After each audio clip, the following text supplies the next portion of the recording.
Welcome to another episode of On Production presented by Rapbook.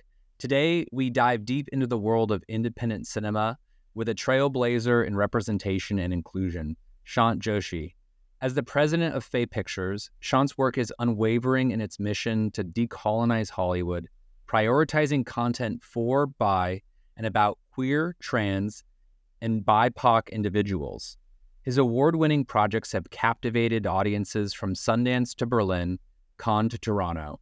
Beyond his work as a producer, Shant is actively shaping the future of the industry through roles such as the co-chair of the BIPOC TV and Film Board and as an advisory board member at the Future of Film Showcase. Today, we'll uncover the passion and drive behind his commitment to representation and the journey that made Shant a true force in the world of cinema. Welcome to On Production.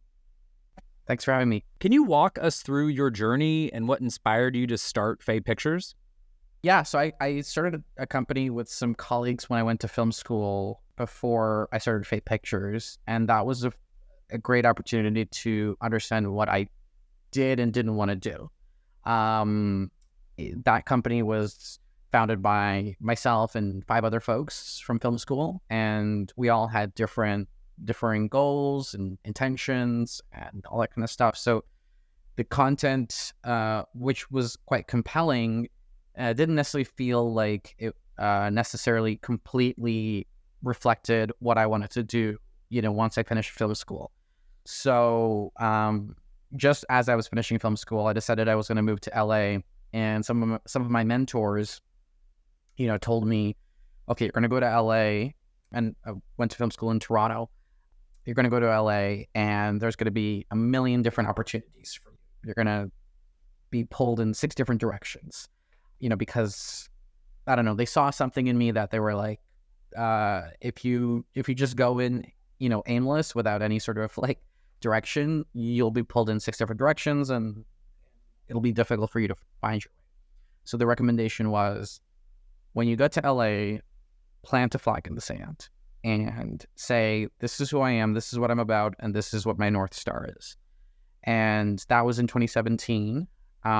So I had a couple, I guess I'd been going to TIFF because I'm from Toronto. I get a chance to go to TIFF every year because it's hometown. So I've been going to TIFF, I think, for at least 6 years. I went to TIFF first in 2011. So I think it's been 6 years I've been going to TIFF. And I've been seeing a wide gamut of different films and global cinema and Canadian cinema and American cinema.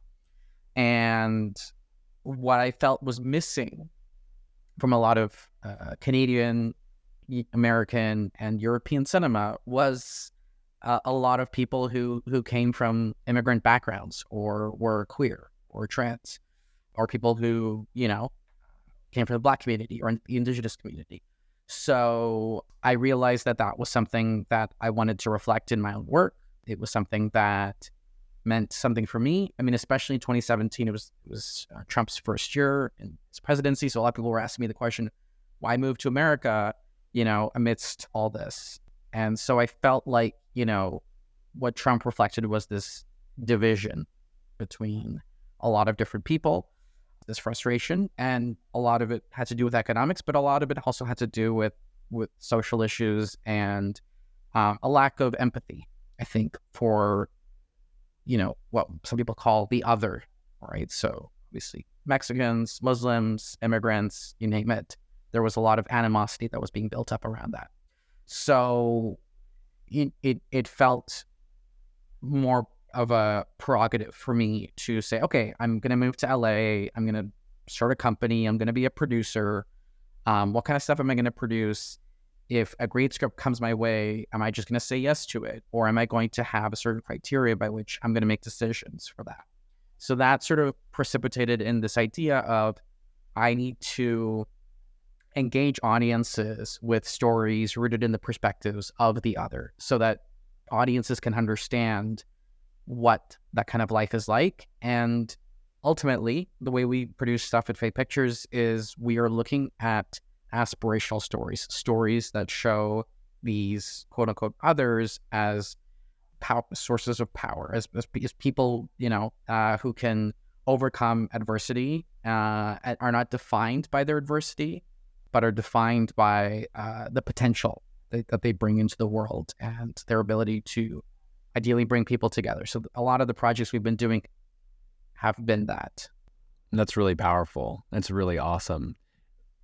In my business, I've always thought of the tools that we're building as a mechanism for more stories to be told. Because as you know, creating movies is really complex and very expensive, and it makes it difficult for a large number of people with really important stories to be told, difficult to have their stories told. So it's really inspiring and really cool to hear about how your mission is kind of impacting our industry. It's really cool. What does the mission to decolonize Hollywood mean to you on a personal level?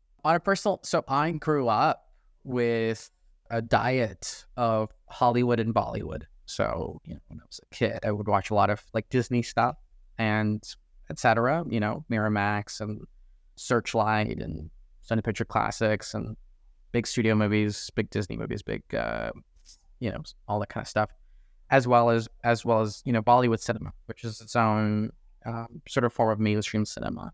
And what I took issue, and I love independent cinema. I love world cinema. Going to TIFF, that's really what you get.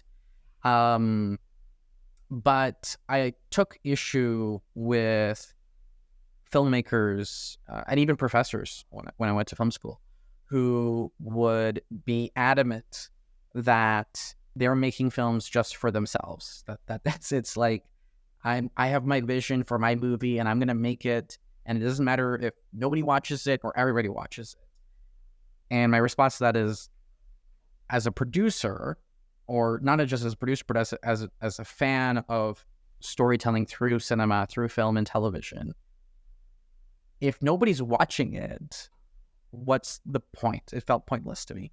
So while I don't completely love every big mainstream movie in Hollywood or Bollywood or whatever, I can learn to appreciate why your local mailman or person who works at McDonald's or the person who works at a big, top 500 company will get out of the house, go to the cinema, or turn on Netflix and watch this piece of content. And if we're trying to change hearts and minds, we have to understand why people make the decision to go out to the cinema or turn something on Netflix, watch it on their phone or whatever. And so it's really an emphasis on understanding audiences and understanding why Hollywood, historically has worked so well, because it has managed to bring not just an American audience, but a global audience to watch their films. It's the only cinema that really has such a massive global reach. So that was the sort of idea of like, okay, so Hollywood has this massive global reach, but Hollywood is also purporting certain stories that position certain people in positions of power or in these sort of, we understand, we're looking through an American lens, basically, when we look at Hollywood.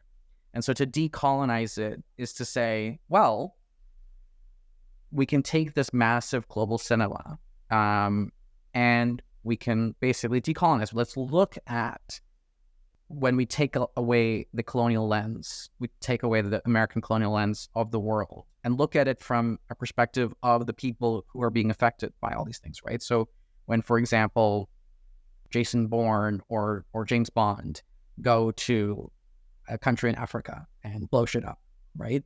We see it from their lens. And so the question is, what would our stories look like if we saw it from the perspective of the people who were, there in that country in Africa being affected by these things? So that's the sort of crux of all that. Kind of the cool idea of like, let's double click in on the story of a person that was just affected by the traumatic event of somebody blowing up their village. Great. Well, look, that's super interesting. So you've produced a lot of different projects, but something that's just about to premiere is your film Queen Tut. Can you tell us about the experience of producing it? Yeah. So Queen Tut was actually a story that I learned about through a colleague of mine at film school. So we were just in our first screenwriting class in third year. And the first step of screenwriting is write a log line. So my colleague Brian Mart wrote this log line. An Egyptian teenager moves to Toronto, becomes a drag. And it's called Queen Tut. So it's the sort of like evocation of, an immigrant storyline mixed with a coming of age sort of drag queen storyline in that world of drag. How do you compare that with the world of sort of, Cairo, Egypt, the legacy, the history of, that culture and all that stuff. So, and connect those two things. So that's what Queen Tut is. So that was in 2016 was when I first heard that log line, and I got the chance to sort of throughout the class, throughout my last 2 years of film school, third year to fourth year, witness that project, that story get developed into a feature film script. So I picked up the option once we graduated film school. It was the first project I optioned for Fae Pictures and ran with it, developed it for about 4 more years with different writers coming on board and different perspectives and just making sure we're getting it right, And then we financed it and took it to production summer last year with Alexandra Billings, who was someone that we had discussed back in 2017 when I first optioned the script. We were talking about the character of Malibu, this trans drag mother, and we discussed Alexandra Billings, and I was like, I don't know if we're able to get her. And early last year, we managed to put an offer in, and she accepted the offer, and now we've become good friends. And throughout the process of producing this film, it's been a real great experience of bringing in what we do a lot beyond just the stories that we tell at Fae Pictures. We bring in people from those communities of the stories that we're telling into the production process, not just in the cast, but also in the crew. So, we worked with Hollywood Jade, who does choreography for Canada's Drag Race. So he came in and did the choreography for the film. We had a fantastic costume designer, Leland Mitchell, who it was actually his first time costume designing a feature film. He'd mostly been working, on the film side, like on Star Trek as an assistant, but on the other side, he'd also been designing a ton of dresses for drag queens. So it made total sense for him to come in. And not only he didn't just design the drag queen costumes, he also designed the normal Joe Schmo, day-to-day costumes. And my goodness, like it's brilliant, it's beautiful, it's colorful, it's relevant, it's true. So yeah, so across the board, when we brought in our crew, we prioritized, queer, trans, and BIPOC folks who could relate to the story. Primarily because, we're working in these very low budgets. This movie was produced at $1.5 million, not that big of a budget. And so when you're bringing in people and you're saying, hey, you are working on the show and we're going to pay you, but we're not going to pay you all that much, you want to bring in people who have a sort of beyond the financial motivation of getting paid to do work, also this sort of spiritual motivation, supporting a story that they believe in and that they want to see on screen. It's really powerful. Each of your projects tells a powerful story. And I think you're alluding to this in terms of who you bring in and who you work with and how you build that culture on set. But how do you choose which stories to tell and ensure that they retain their authenticity? For sure. I mean, we get a lot of pitches constantly. And, there's a couple factors that we look at. Obviously, I think primarily what we're always looking at is the story. Does it work? Is it a story that works? Do we think it makes sense? Does all those kind of basic stuff? But also beyond that, we're asking ourselves the question, especially our team, which is fairly young. I think basically everyone on the team is under 40 years old. So we're quite a young team, and we always share projects with each other in terms of like what we're reading and what we're looking at.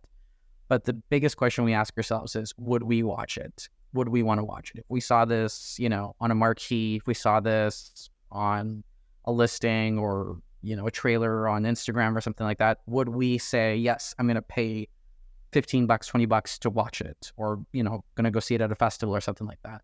So that's the key part of the looking at the story, is that would we watch it? Is that something that excites us? Is this something that feels like something we would want to watch? And then we look at the creative team behind the project. How big is the team? Is sometimes, in some cases, we look at a project and there's tons of producers and there's tons of people behind it, and it feels like, okay, how much value are we actually bringing to the table, or does it just feel cosmetic? Because if it's just cosmetic, it doesn't make sense for us to come on board. We really like to think about projects beginning to end.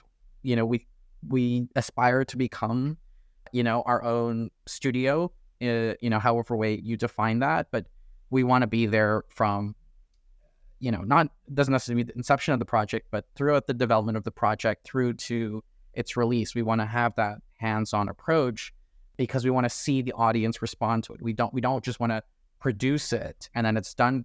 We deliver it to the distributor and the distributor does whatever they want to do with it. No, we actually get involved in the process of the releasing and the marketing and, in the conversation with the audience, because that is the biggest satisfaction, especially for the question when we looked at the project from the beginning and we asked ourselves the question, would we watch it? We have to see our audiences watching it and how our audience is responding to it. So we are very involved in the process. So we want to make sure that there's space for us to be there. And then finally, it's looking at the team with regards to the track record. What have they done before?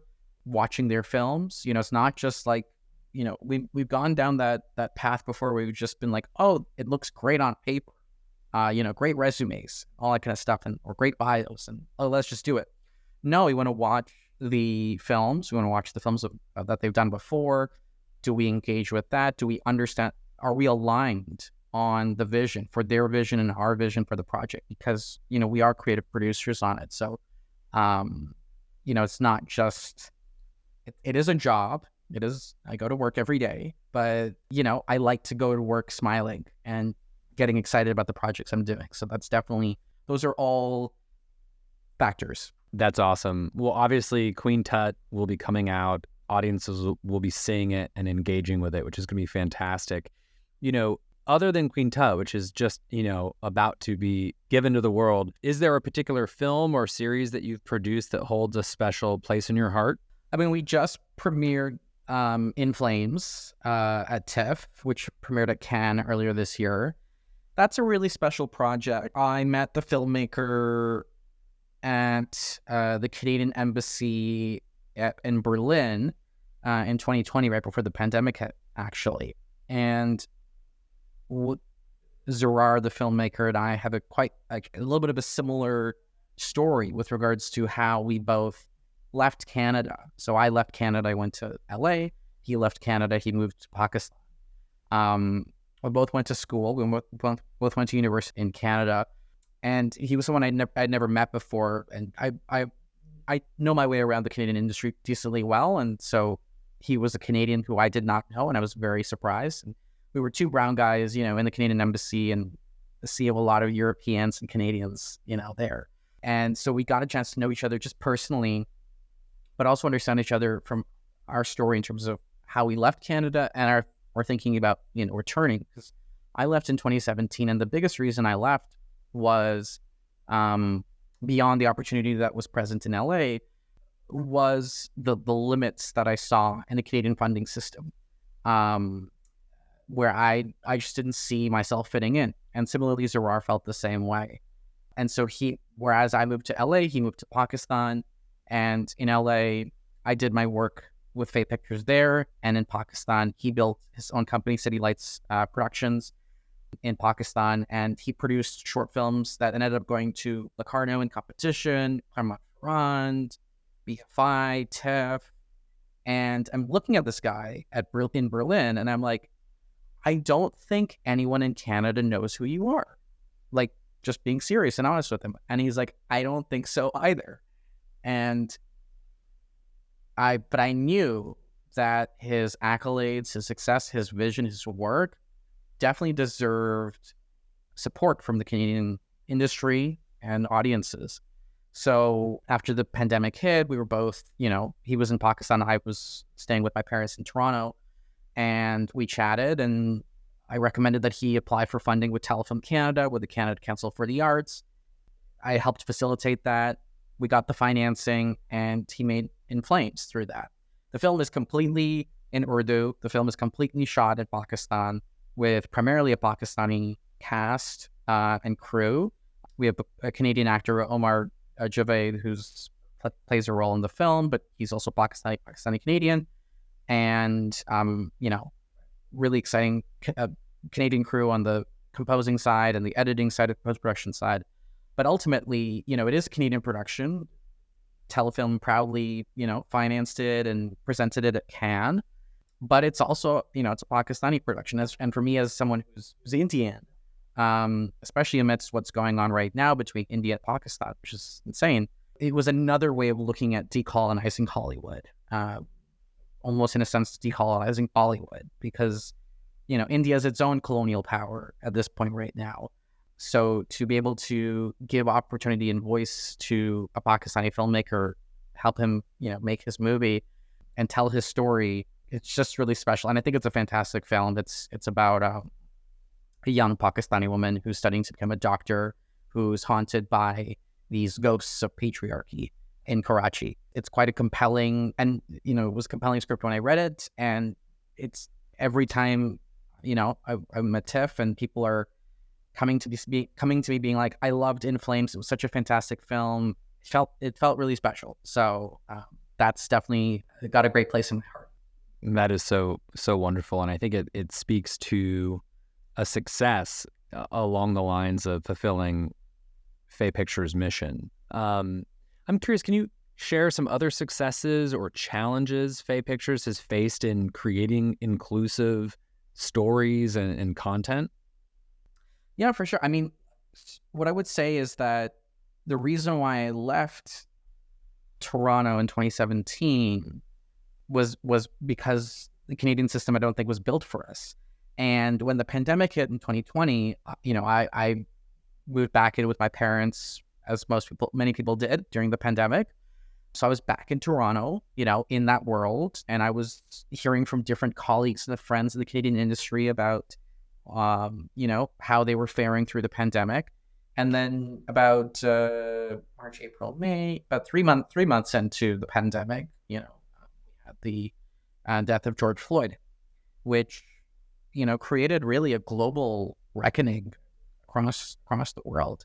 And so for me to be in Toronto in that moment, and convene, over Zoom with, I think after George Floyd, I think a week later, 88 producers all across Canada got on a Zoom call together and asked the question, what do we do about this? How do we make sure that this kind of thing doesn't happen?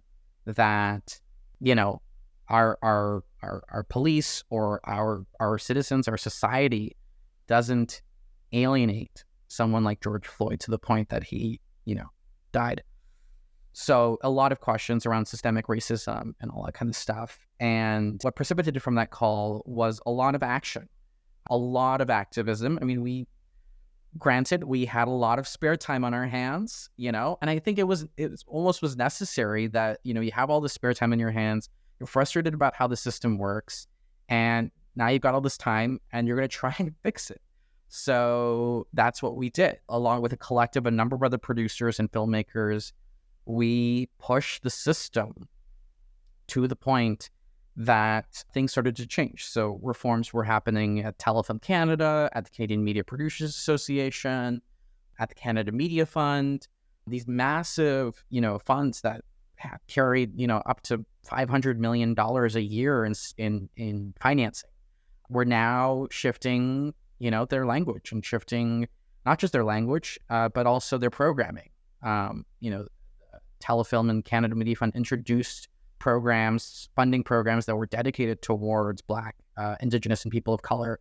And that actually ended up, while that was, activism on one side of things, it benefited my business as well, because for Queen Tut, I was able to close my financing without any producer investments because the Canada Media Fund introduced a new fund called the Pilot Program for Racialized Communities, which granted us that last bit of money that we needed to close our financing, go to production, and, not be personally held in that equity stake where I'm investing my own money into the production, especially in this economy and in this marketplace where, films are not necessarily selling at high prices, to not have that risk and to be able to, feel safe in collecting my own producer fees and collecting my own corporate overhead fees without having to put that back into the production was exceptionally meaningful. It meant that I was not going to sleep stressed about the production or going to, all those kind of things. And so I think it made a better opportunity for us to make a better production because we weren't so stressed or concerned about, how we're going to make the money back. Rather, just make a good film and put it out there into the world. So, yeah, that struggle of being able to close your financing without putting an investment in is now sort of not necessarily solved completely, but it was definitely helped through that process. So definitely, as my role at BIPOC TV and Film and the board of directors is to ensure that other filmmakers from those communities are able to feel safe when they go to production, not just financially, but also on crew, on set. So we do a lot of training and anti-racism training, especially on set and stuff like that. So we do a lot of programming in those spaces, ultimately to create safer and better spaces, in production. That's great. It actually leads into my next question, and you just brought it up naturally, which is, in being the co-chair of the BIPOC TV and Film Board and a part of the Canadian Media Producers Association's EDI Action Committee, I'm curious, how do you see these organizations shaping the future of inclusive filmmaking in Canada? And a part of that question, I'm also curious, because I think you spoke to it, that you all are changing the culture and creating opportunities for different types of stories to be told, in addition to maybe giving some more nuanced ideas or your perspective on how the organizations are shaping the future. I'm also curious, how those programs work. You were just mentioning, maybe some funding goes to a film. Should that film be profitable? Does it get paid back? How does the splitting work of these types of stories coming to market, becoming successful, and what happens then? So we've been pretty lucky in Canada. A lot of the funding is soft in some ways. So some of it's grant money. So grant money means you don't have to pay it back, which is great. And some of it is equity. So, the government of Canada through Telefilm takes an equity stake in the productions that it finances at a certain budget level. The Canada Media Fund, on the other hand, what they do is they top up license fees. So if you have a Canadian broadcaster that finances your film, so you like a Bell Media, Crave, which is our HBO in Canada, says, okay, we want to finance 10% of your movie. Okay, great. You get the 10% financing. The Canada Media Fund can then come in and say, okay, we'll fund another 20% of your production. And that comes in the form of a license fee top-up, because the way they're funded is through broadcast. All broadcasters in Canada have to pay around 5% of their profits into the Canada Media Fund. This is also just, there's been, and we're also part of this at CMPA and at BIPOC TV and Film, is there's a new bill that was introduced. It's been going for the last couple of years. It's been about 3 years. It's been going. C11, which modernizes the Broadcasting Act. So the Broadcasting Act basically tells all the broadcasters you have to pay 5% of your revenues into the Canada Media Fund to create Canadian content that benefits Canadian audiences and benefits the Canadian industry. Netflix, Amazon, Paramount, Plus, all these streaming services were excluded from that definition of a broadcaster. The new legislation that has been passed and is now currently being implemented now includes the streaming services into that broadcasting definition. So now there's basically Netflix, Amazon, all these companies have to start putting money into the Canada Media Fund that then goes towards Canadian productions. So that's all great and good. The work that our organizations have been doing, as well as other organizations in Canada have been doing, has been making sure that, okay, great, we have this new bill that's coming into Parliament. How does this affect racialized communities? How does this affect 2S LGBTQIA plus communities? How does this affect the other communities that have been marginalized or underrepresented for so long in the Canadian media industry? And so what's been great has been a conversation between a lot of our organizations and government with regards to inclusion practices and policies in the letter of the law. So in Bill C-11, there is language that includes special conditions or considerations for communities that have been underrepresented in the Canadian media landscape. To run a business as a production company, to live your life as a filmmaker, as a director, as a writer, you have to get work constantly.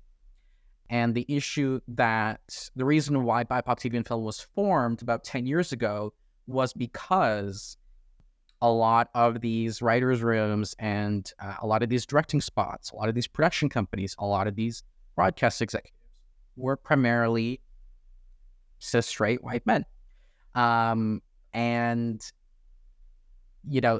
It didn't necessarily reflect the demographics of Canada. Canada is an increasingly more diverse country. Even in the last 10 years alone, I think the numbers of, the immigrant population and the racialized population have nearly doubled. And it's only growing from here. I mean, Canada specifically and uniquely is a country that encourages immigration, primarily skilled immigration, but nonetheless immigration is looking for talented people from all over the world to come and be Canadian. So our funding system, the way we discuss Canadian heritage and Canadian identity, has to shift to align with these, economic and immigration policies that our government is purporting. So those two things coming together have been really important in terms of making sure that those considerations are made. And so there is specific funding that is meant to be earmarked for those communities in Canadian legislation, in Canadian law. That's fascinating. I mean, you seem like an incredible resource to the community on how to navigate some of these sort of subjects and opportunities. To that end, I mean, how does your role on the advisory board at the Future of Film Showcase kind of help emerging filmmakers? Yeah, no, I think it's a great opportunity that I've had. I actually co-founded the festival with Eric Bizzari, co-founder who currently is the artistic director at the festival. So he and I started the festival first year at film school in Toronto, because we both felt like there had not really been space for showcasing future talent, especially in a very celebratory and in a celebratory way and experience that felt more than just the festival, more than just we'll put it up on a screen somewhere, at a museum or at a school and play it there. We really wanted it to feel like it was going to the movies, and you're going to the movies and you were seeing what the future of cinema looked like. You got an early look, first look. Everyone likes a good first look.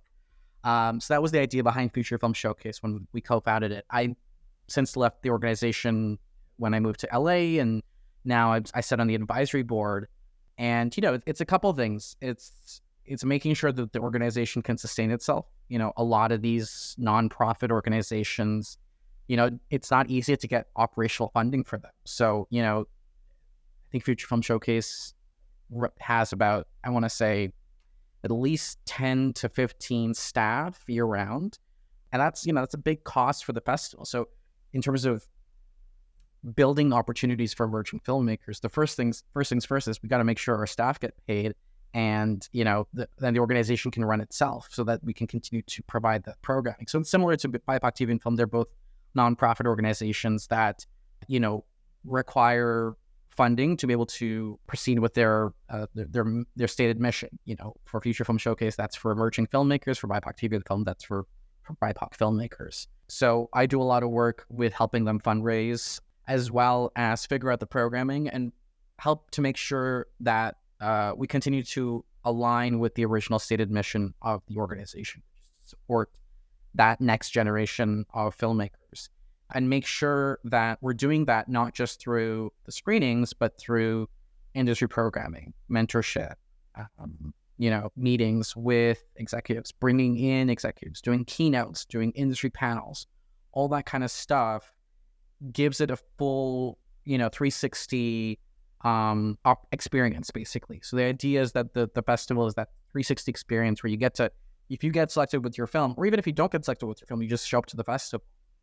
There are all these opportunities where you can grow your career by connecting with these people that folks on the advisory board or folks on the staff have already been connected to, and you sort of have that door open.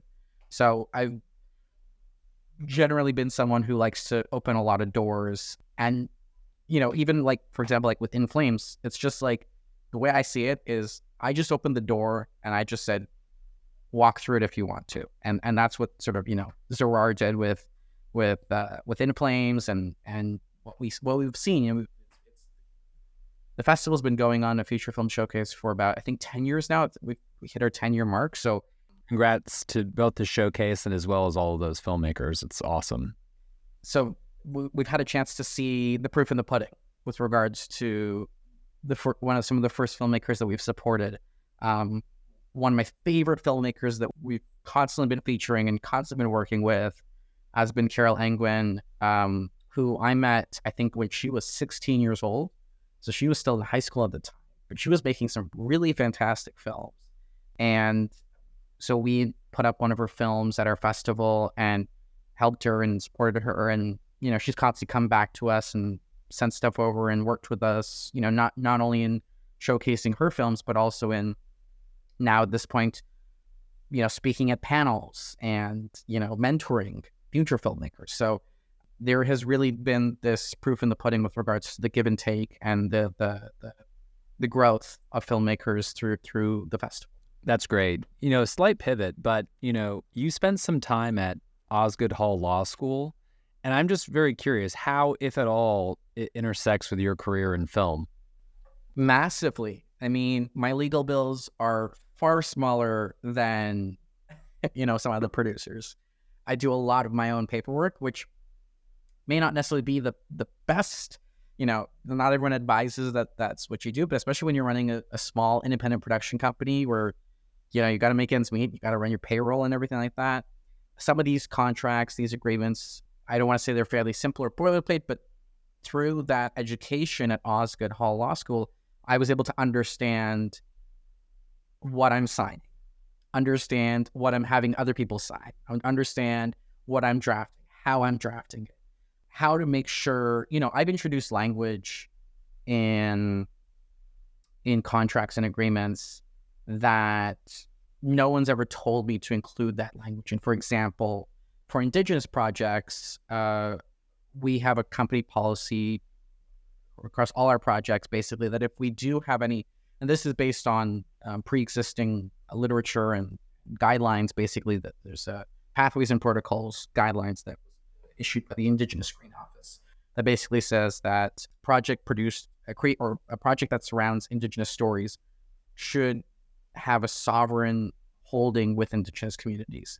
So whenever we get involved in Indigenous projects, we always take no more than 49% of the copyright or the fees or all that kind of stuff. So we generally partner with Indigenous production companies.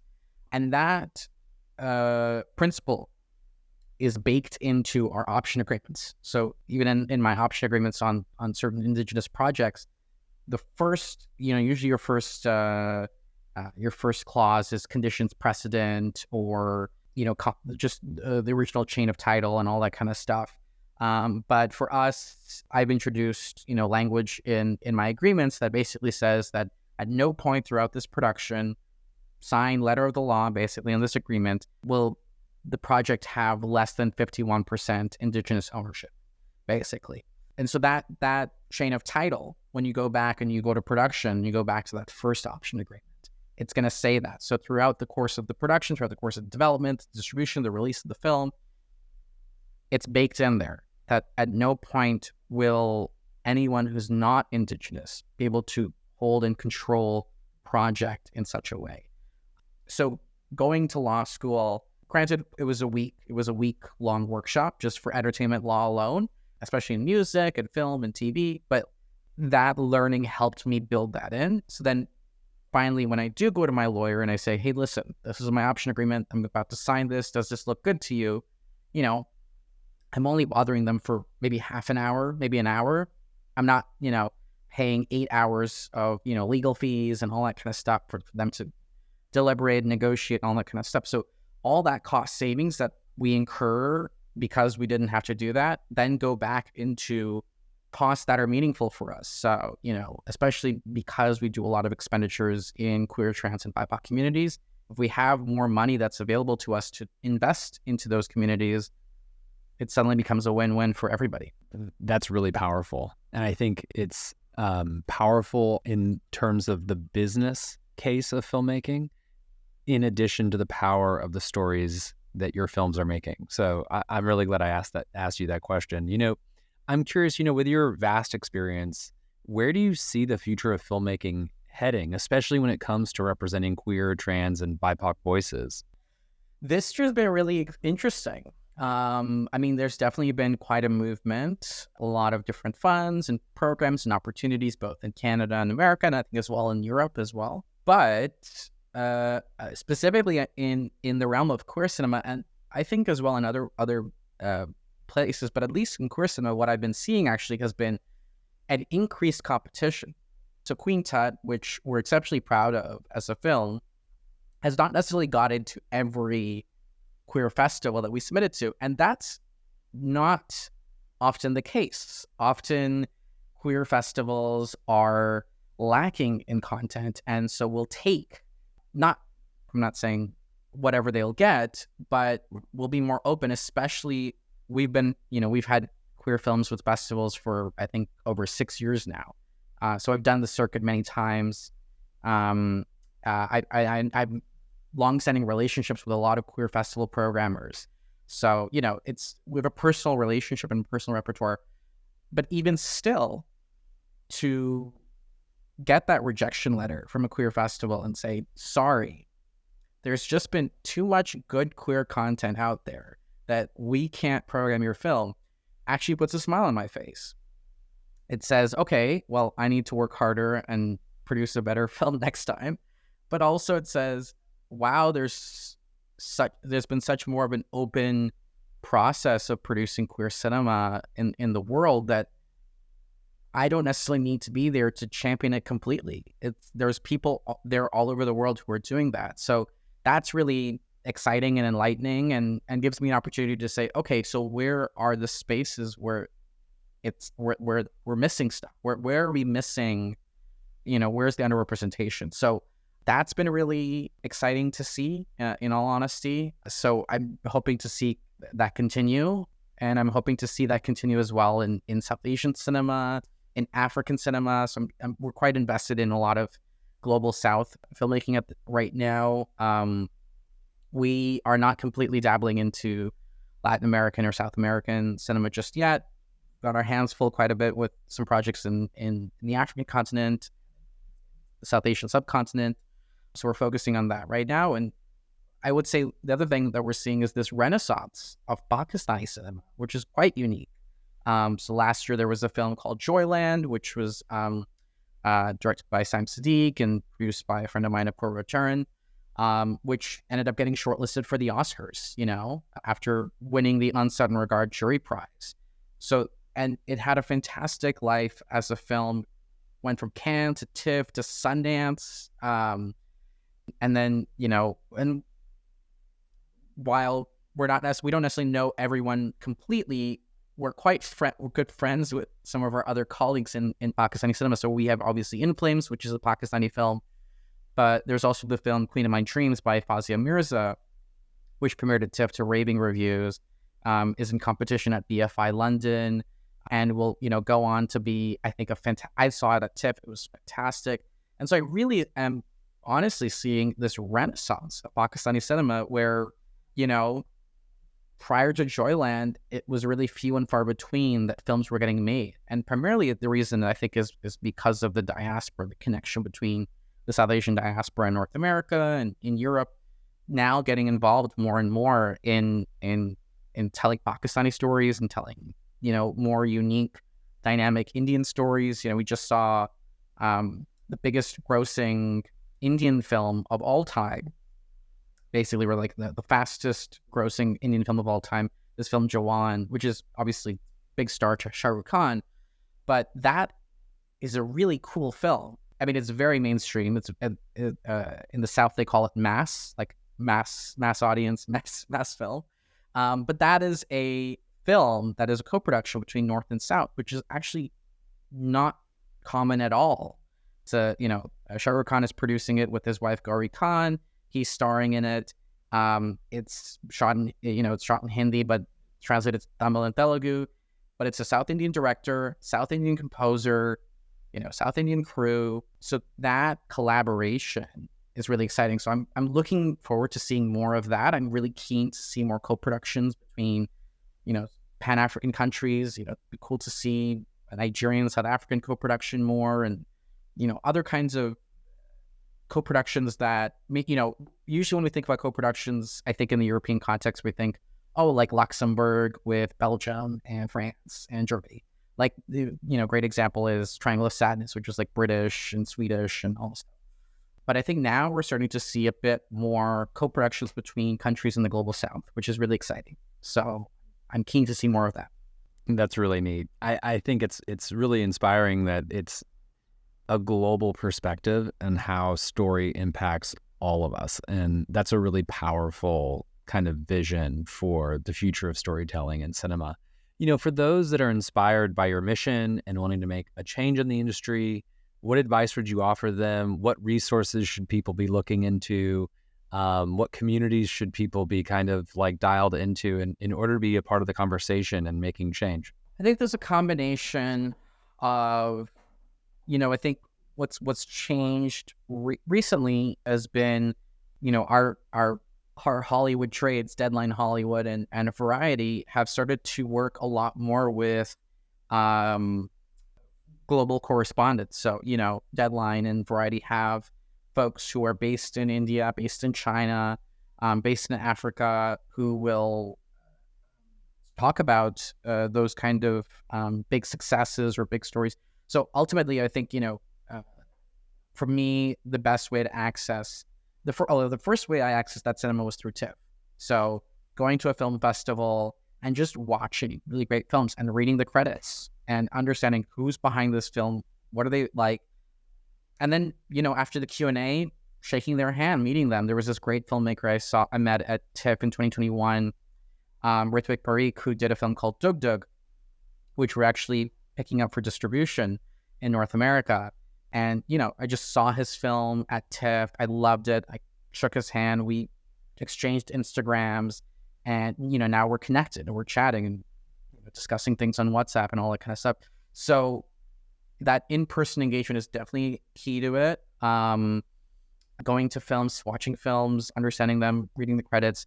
And then I think beyond that, for me, it's reading the trades and looking for the stories that aren't about Johnny Depp and whatever and all this stuff. It's like, what's that small little story about, what's happening over in Marrakesh or what's happening in Saudi Arabia? It's big boom right now in Saudi Arabia. Naga was a big hit at TIFF, and a lot of, investment that's happening in African and Middle Eastern cinema right now.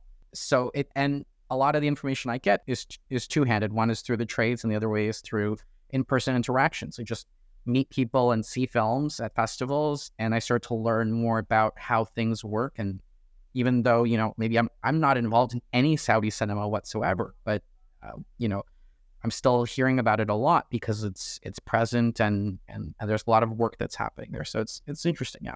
That's Amazing. Thank you so much for your time. And I know all of our listeners on production really appreciate the time. Thanks for being here. Thanks, Cameron.